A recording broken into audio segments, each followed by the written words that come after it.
Hello everybody, welcome to another installment on my series of Peppers and Tomatoes 2012. I got a lot of stuff to cover, so I'll get right to it. My Jamaican hot chocolates, they've really exploded within the last week or two. Looking really good. Giant Marconi, small peppers getting started. This is my Ixtapa jalapeno. This is the one that I picked off. I picked all the peppers off last video, and as you can see already, I've got more coming. So picking off the peppers isn't a disaster at all. I let the plants get bigger. I get better peppers. I get more peppers. Sorry for the fuzzy camera here. Come on, there we go.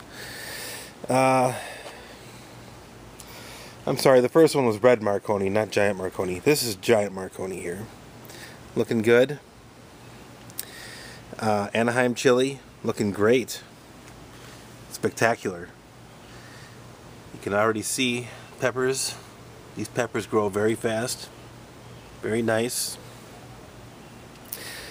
I'll stick with the peppers first.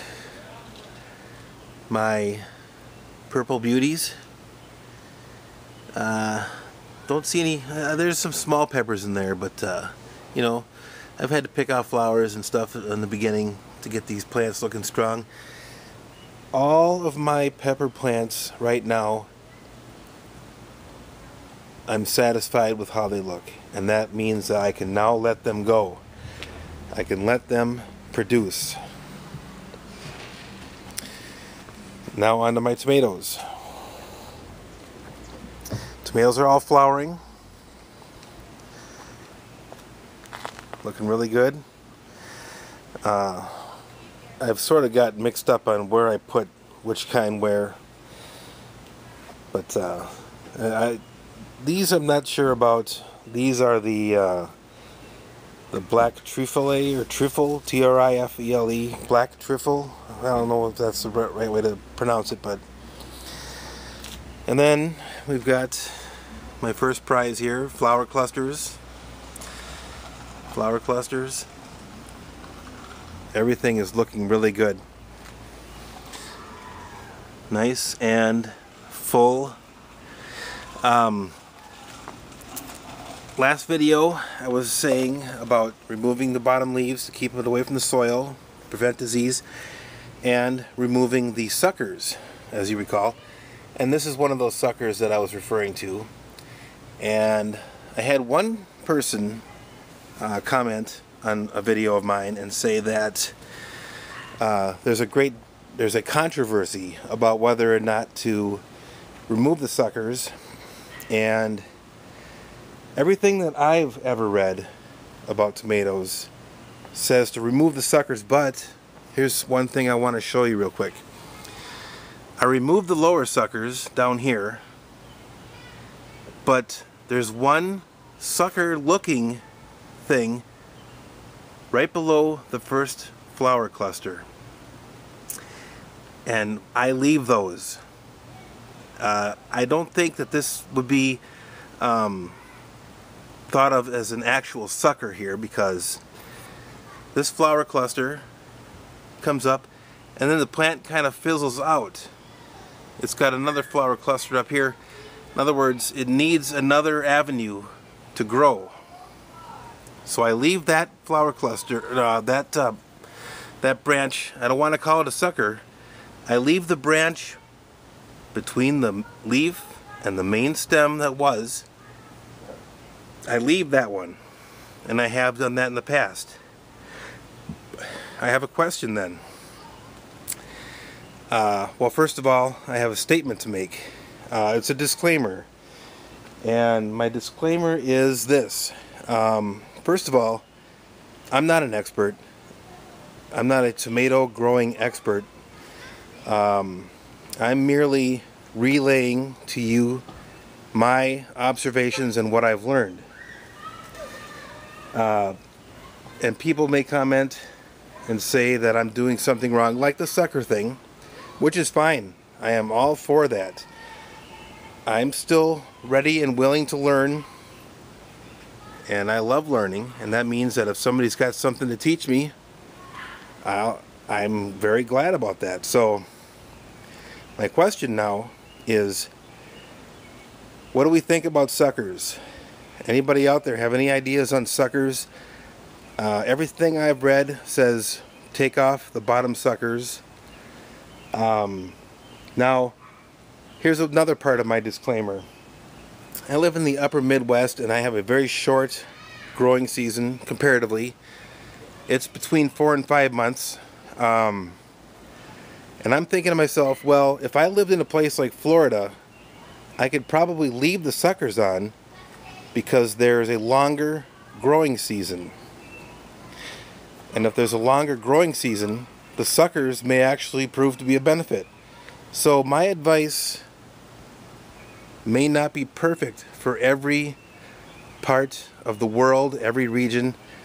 There's a lot of stuff in my videos that would be that's universal, that everybody could benefit from, but there's other little things that I may be saying in my video that may not be true for other regions or varieties of tomatoes. So I just want everybody to know that, and peppers too, by the way.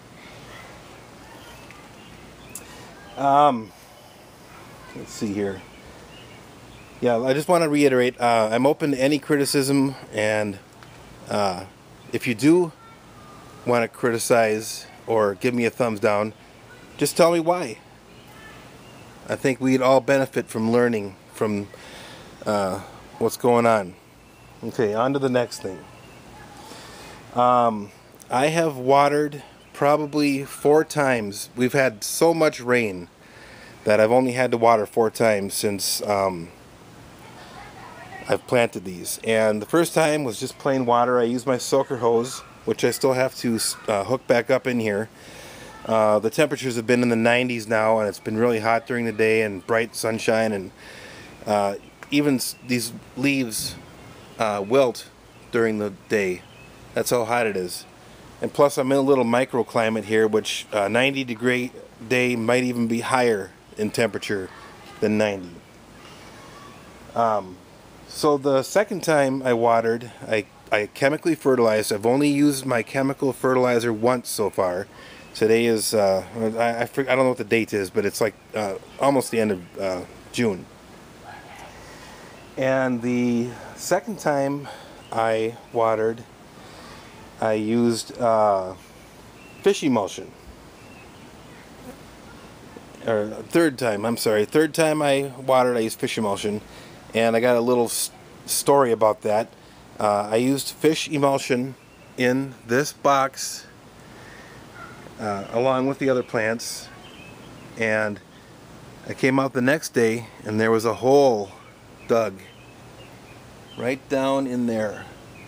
A nice neat hole, a nice neat pile of earth right next to the hole, and some of it was thrown out on the side of the box. And at first I was going to get very angry. I thought it could have been a dog or something, but I started thinking, I'm pretty sure it was an opossum. And you know, that's the first time this has happened to me before, but I think the oh, look at this. I already filled this hole before, but now look at this again. Another hole. I just noticed it right now. I'm thinking opossum. I'm thinking that opossums will eat anything, and the smell of the fish emulsion attracted them. But he didn't dig up any plants. There's no harm done. I'm not anti-opossum. I like opossums actually. So, you know, if they ever cause damage, I may have to, you know, put up a little fence or something. But I don't know. It's just a little story I had. Very quickly, I've heard Epsom salt is a very good way to an addition to your watering. Basically, you buy those bath salts, Epsom salts, magnesium sulfate, and you just put a couple teaspoons, tablespoons, whatever, in a watering can like that, and then you water. And what I want to ask everybody is, I just kind of do it randomly. I just do it here and there. I don't really have a plan. Does anybody know if there's a good time to do it? Is there a better time to do it than some other time? And this video is going on quite long now. I gotta speed it up here. Plants require potassium, and this is I've never seen this done before. This is my banana peel tea, and banana peels have high levels of potassium. So I let these banana peels sit in my watering can. I'll let it sit for a couple, 2-3 more days before I use it. They'll get all brown and stinky, and that's when I use it. And that provides potassium for my plants. I've used it before in the past, and there hasn't been any negative effects. Whether or not there are positive effects, who knows. But I've heard plants need potassium, and that's what I do. Okay, I'm gonna have to skip a couple things. This video is going on quite a while. I had a subscriber of mine give me an inbox message, a quite lengthy one, and he had some really good things that I'd like to share with you. And one of them is for peppers, to increase the germination rate of peppers. You soak the seeds in chamomile tea with a piece of garlic in the tea. Soak them for 3 days. And I guess the garlic is like an antibacterial, maybe an antifungal quality. And I don't know if that's necessary. Maybe it is, maybe it isn't. But the soaking in water, I am fully behind on that one.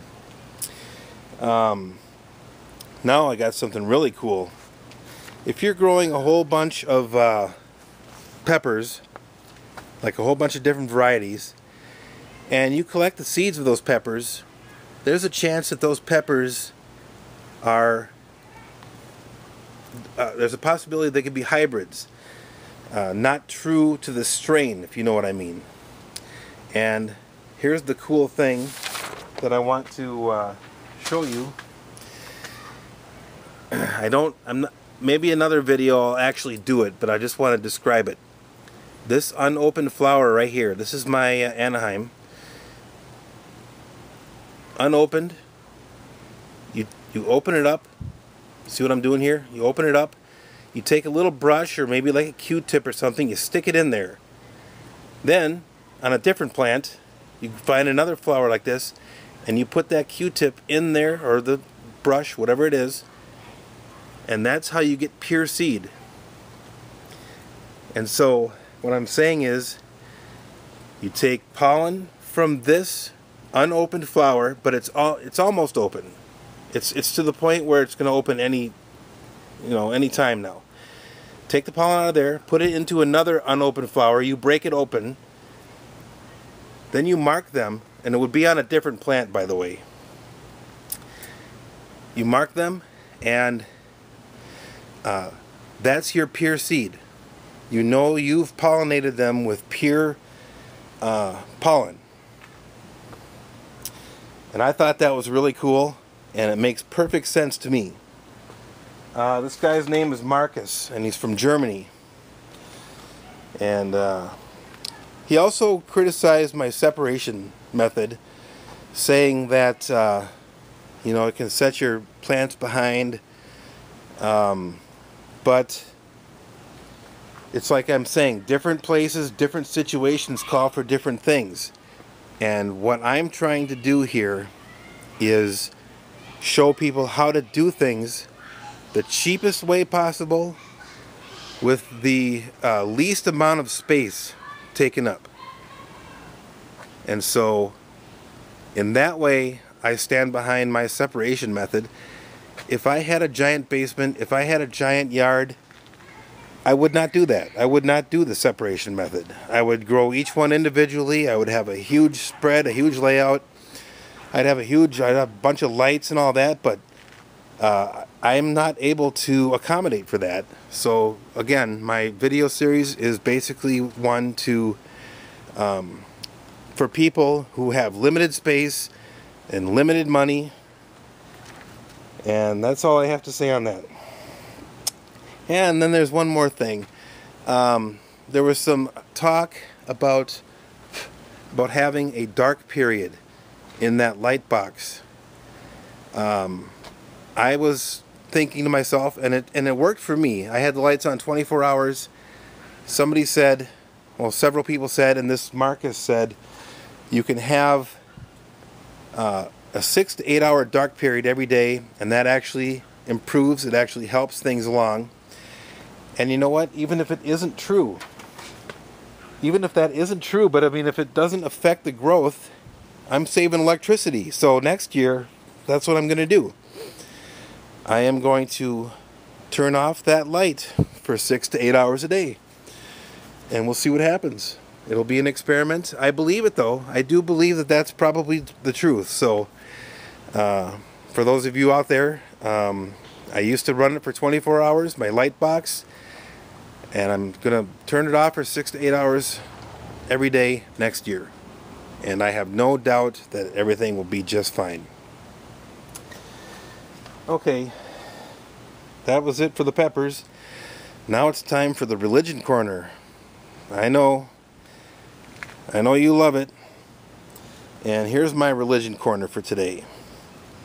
Nicholas Copernicus, in the first half of the 1500s, okay?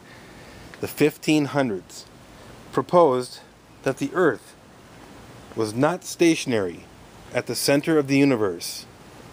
Rather, it orbited the sun along with other planets. I mean, we know that now. That's just a common fact now. The Earth goes around the sun. The sun doesn't go around the Earth. But back then, that was a highly controversial idea. And, you know, guess who? The idea was banned by the Catholic Church for 300 years. In other words, a scientific fact was banned by the Catholic Church for 300 years. It wasn't until 1835 that the Catholic Church finally admitted that the Earth goes around the sun, not the sun goes around the Earth. So a scientific fact was retarded by religion, by the Catholic Church, for 300 years. I can't say it enough. And what's my point? Well, I've talked about evolution before, and evolution is being currently retarded by religion right now.